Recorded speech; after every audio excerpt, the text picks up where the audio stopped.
When you consider in logical terms what leads to the most successful businesses, you might think it's having a lot of money or sort of having the best product. But I think those are actually outcomes from having the best people. And how do you get the best people as a business? Well, you have to be able to offer them something that no one else can offer them. And anyone else can offer them money, right? So you have to be able to offer a decent amount of money, but money's not going to be the sort of deal maker. I think what you have to offer them is a vision of the future that no one else has. And that vision has to be so compelling that it attracts enough talented people that they all want to work with each other, right? Like Steve Jobs talked about how if you get like five really good people, at that point, they will self select. You can leave hiring up to them because they aren't going to allow anyone mediocre onto their team. They will only accept people as good as or better than themselves.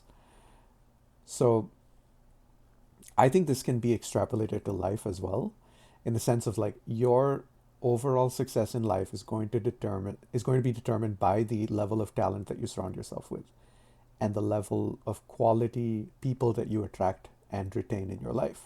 And the way that you can do that is by improving your own self, your values, your behaviors, your habits. You can also do it by having a vision for the future, right? So being ambitious, wanting to change the world, wanting to create positive change, and living out those values on a day to day basis. The funny thing is, there are so many intelligent people who aren't doing anything extraordinary with their life. And when they see you, someone who may not be as intelligent as them, but you are genuinely living your best life, they will naturally be attracted to that because you'll be a reminder of something that they could be but are not at the moment. And they'll want to spend more time around you because they have a chance to be closer to that thing and have it rub off on them and become more like that, more fulfilled in that sense. And so I think leadership is the number one core trait that attracts that kind of talent. And leadership is what can build the kind of life that you want to have.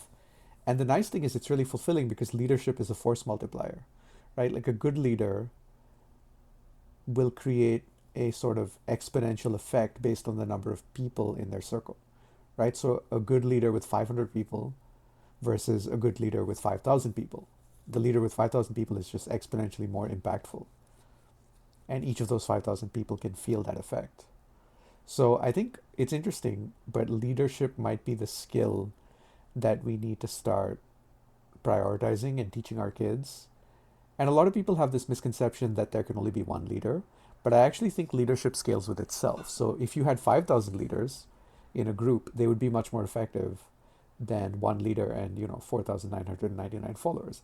And that's because leadership isn't about telling other people what to do, it's about inspiring them and collaborating and learning from them and helping everyone around you and yourself sort of rise to a higher level. So if you have a lot of leaders in a group, they actually inspire each other and they resonate off of each other. So yeah, I think leadership is a highly underrated skill, potentially the most underrated simply because of the huge impact it can have on the world. And not enough people are learning it because our school system teaches obedience rather than independent thinking.